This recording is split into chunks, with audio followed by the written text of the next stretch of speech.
अगला सवाल है, एक खातून जिनकी उम्र 41 साल है, उनको सुबह उठने पर हाथ दायां हाथ काम नहीं करता और दिन भर हाथ की उंगलियां सुन रहती हैं।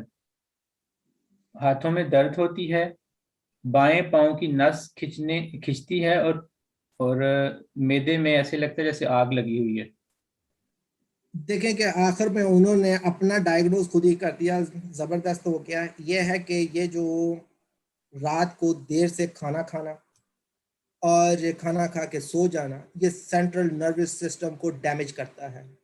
और इनका सेंट्रल नर्वस सिस्टम डैमेज है L4 L5 से नीचे वाला हिस्सा, पोर्शन जो है L4 L5 है, यानी कि लंबागो और सैक्रो।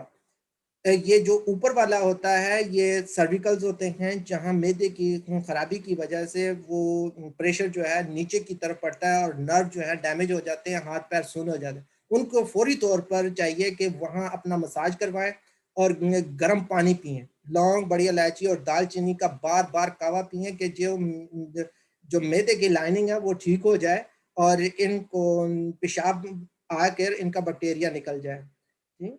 और इसके के लिए लाइकोपोडियम और बेब्रिस लाइकोपोडियम 200 या 30 ले लें, या फिर बेद्रेग जो है बेब्रिस वुल्गारिस का इस्तेमाल करें और अपनी आदत को तब्दील करें।